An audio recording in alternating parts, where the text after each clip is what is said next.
What's up, Con? What's up, baby?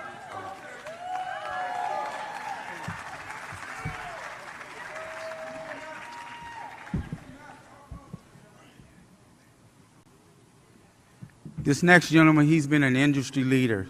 He's been the face of their sport, and he's definitely been the face of their organization from day one. He's done nothing but a brilliant job from the very, very beginning of his inception. So without further ado, I'd like to introduce none other than the president of UFC, Dana White. Thank you all so much for your support. Thanks for coming out for this fight. We really appreciate it. Thank you.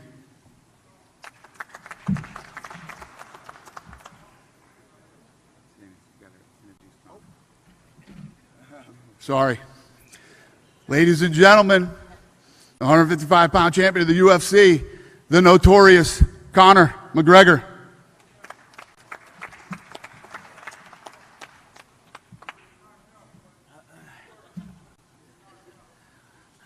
Not by you anyway, you little fool, whoever you are. Hello, everybody. Carry yourself with class. Don't worry about that. Exactly. Tell that bitch to shut his mouth. You shut up. Carry yourself with class, mate. Your paychecks will stop coming. We're here now. A couple of days out. There's been a lot of these crazy press conferences. This is a lot more subdued, a lot more business-like, the way I like it, sometimes. I just want to say I'm very happy with how the camp has gone. Everything has gone absolutely amazing.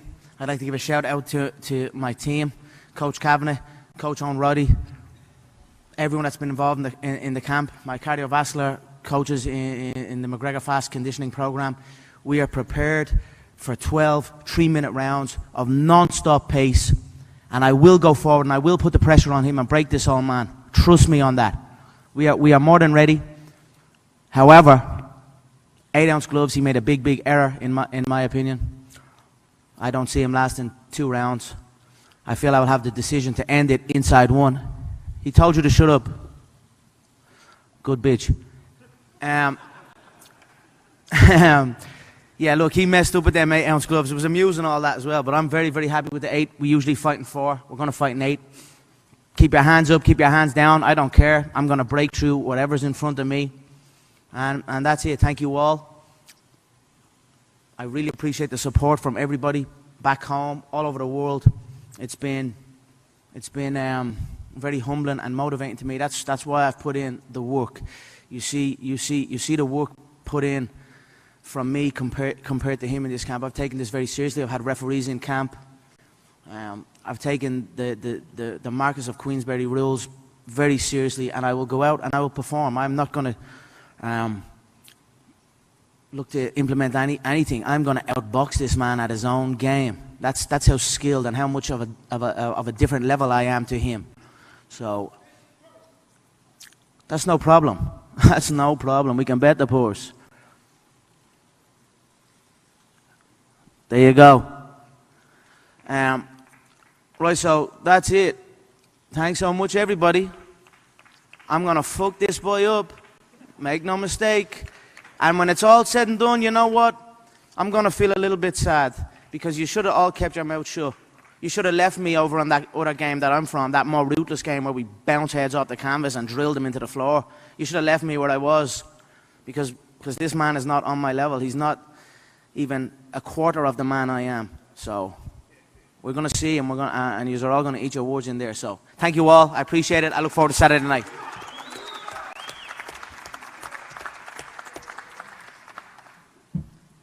No introduction. Without further ado, the 12-time world champion in 5 different weight classes, none other than Floyd Money Mayweather.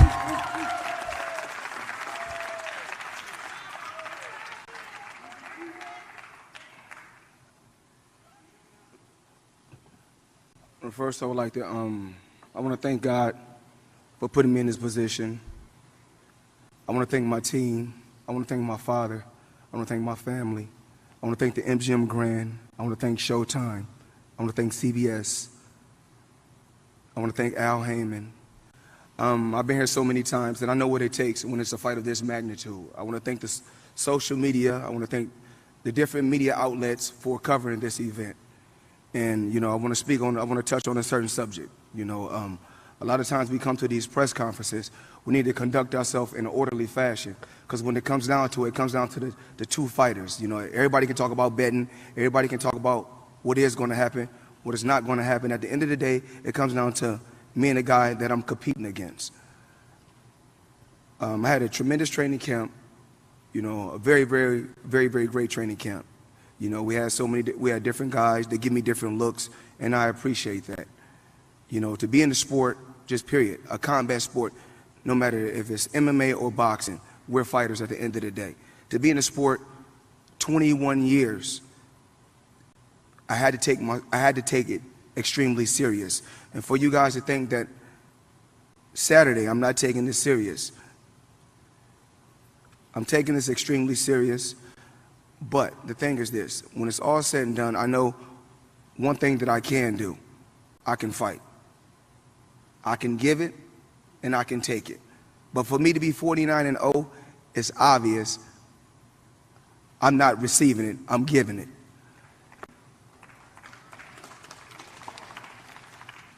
The best hotel in the world is the MGM Grand. I take my hat off to Richard and your staff. For 21 years, you guys have treated me with the utmost respect and gave me 5-star treatment. So I want to say thank you. What else? Dana White, you've done a tremendous job. I've been knowing you 21 years. And when I say Bullenbeiser, no one knows what that is but me and you. 21 years. Conor McGregor had a hell of a career, still got a hell of a career. He's a hell of a fighter, He's a stand-up guy. He's a tough competitor. It's not going to be an easy fight. It's going to be blood, sweat, and tears Saturday. That's what we're here to get the fans, and that's what we want to get the people all around the world. Mauricio Suleiman, I want to say thank you so much to the WBC. When I was a kid, it was always one of my goals was to be the world champion, the WBC world champion, and I want to say thank you. To the Nevada Boxing Commission, the best boxing commission in the world, I want to say thank you for always giving every fighter, whether it's an MMA fighter or a boxer, a fair chance. There's no commission like the Nevada Boxing Commission. And to the media all around the world that's covering this event, thank you. I appreciate it, as well as Conor McGregor and his team. I'm pretty sure he had a tremendous training camp. Now it comes down to the two competitors. It comes down to me and Conor McGregor going out there, displaying our skills, and giving the fans what they want to see. And that's what it's really about. The best fighting the best. He's the best at what he do. I'm the best at what I do. But when it's all said and done, Conor McGregor is like myself. In the octagon, he's undefeated standing up. He can do a lot of this, I can do a lot of this, but it comes down to the skills. And it comes down to us fighting and competing and giving you guys what you want to see. I've been here plenty of times. Guys say, oh, I'm going to go to the body on Mayweather. I'm going to hit him with the right hand. I'm going to hit him with the left hook. After 21 years, I've been hit with everything, and I'm still right here.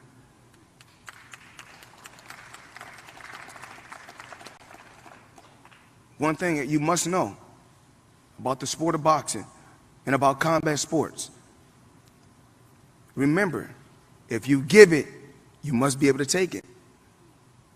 So, with that being said, out of 47 opponents that I faced, they say, oh, he got brittle hands.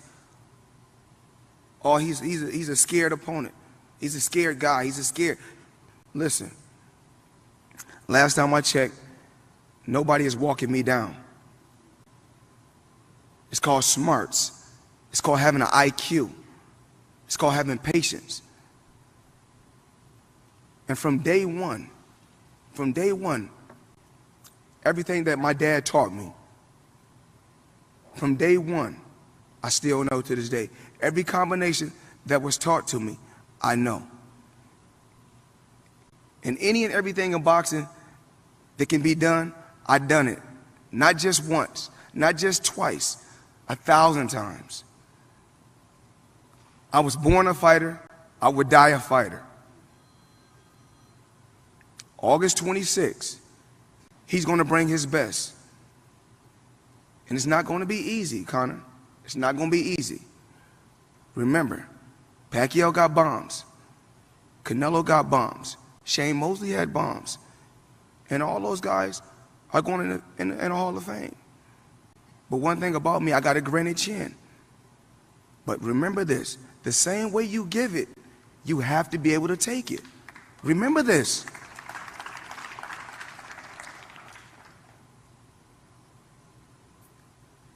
I just really want to thank you guys, everybody that's in this room, for covering this event. And I couldn't do this in a better city than Las Vegas. This city has been unbelievable to me. This city has treated me with nothing but open arms. And to my family, thank you. I love you all.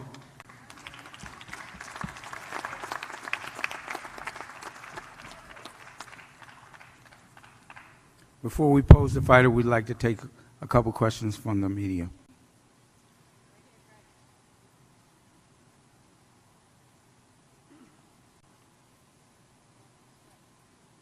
Floyd, after 21 years in the fight game, this is a farewell fight in a lot of ways for you. What does this fight mean to your legacy, and how do you want to go out as a fighter? I mean, you know, I just, competing against the best. That's what it's about. Taking chances. You know, what better city than Las Vegas than take a chance? The city is built on gambling. I'm taking the gamble, but it's worth it. Conar, Floyd says he could make the biggest bet of his life on himself for this fight. Are you going to bet on this fight for yourself? Sorry, say that again? Floyd says he may make the biggest bet he's ever made on himself for this fight. Are you going to bet on yourself in this fight, and how much? I'm not. Maybe. I don't know. I mean, I certainly know I'm going to win. I certainly know that. I think he has a big-time gambling problem from seeing him. He gambles on half times and things like that. He shows what his wins are. Never shows what the losses are. Maybe that's why he's in this position he is in, and he had to take this fight. So, look, I'm focused on the fight, not gambling. Thank you.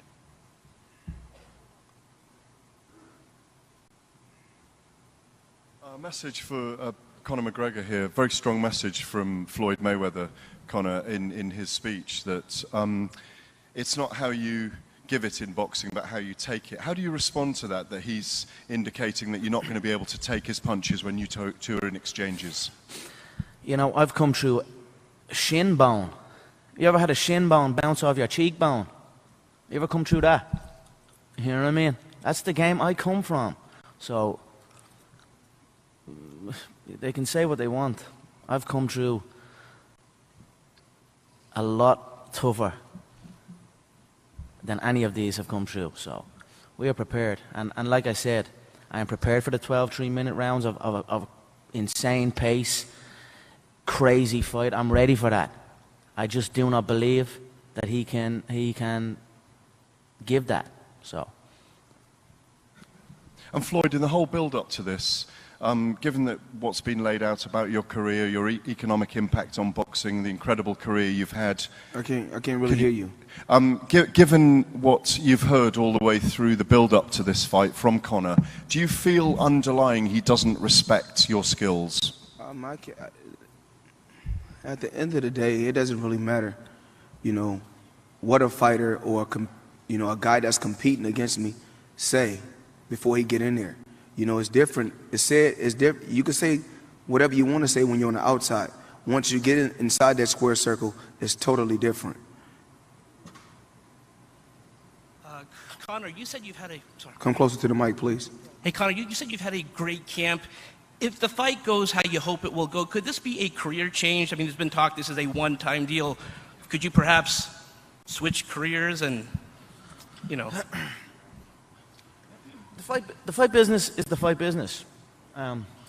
Rule sets or any of that does not, you know, I can go into any rule set. That's what a true martial artist can do. I'm skilled in many forms of fighting. Truly skilled in many forms. So, after I get victory on Saturday night, I will most certainly be looking to compete in both sports. I was joking, but I was actually thinking about it. Maybe going forward, since I'm the king of the boxing ring and the king of the octagon already, well then maybe when I've conquered both, maybe I might just create my own hybrid of an octagon and a boxing ring or something, and you know, have one bang in the middle of both of them. And if anyone wants to come and challenge me, it must be in my octagon or whatever way we come up with. But we'll see what happens. But I'm an active fighter. I enjoy it. I don't stop thinking about fighting. So most certainly when this one is done, I'll have about 20 seconds where I'll be like, I'll relish in victory, but then I'll be like, who's next? So that's just the way I've always been. And at just turned 29 years of age, I'm still very young in my career, so I will be looking to compete all over the place. And one more question. Has this changed the way that you approach future things? The power that you have has a draw. I mean, it doesn't seem like you're going to fight for a percentage of many more. It seems like you need some kind of ownership. So does this change anything? It's all about levels. You go from one level to the next level to the next level. So I've been continually climbing up the ranks, from fighting on the prelims to on the main card to in the main event to world titles to multiple world titles to co-promoting. So we are climbing levels, and we have a great partnership with the people I'm involved with, and let's see where it goes. But the sky is most certainly the limit.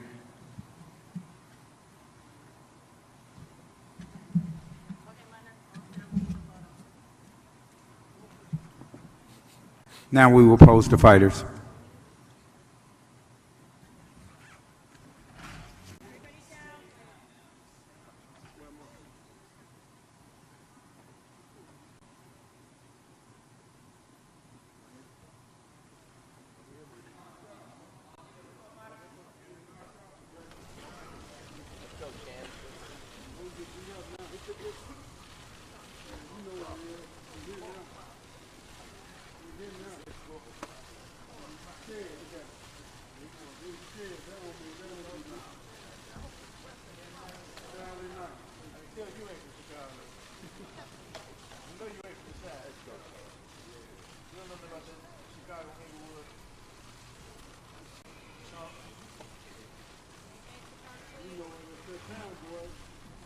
Talk over with.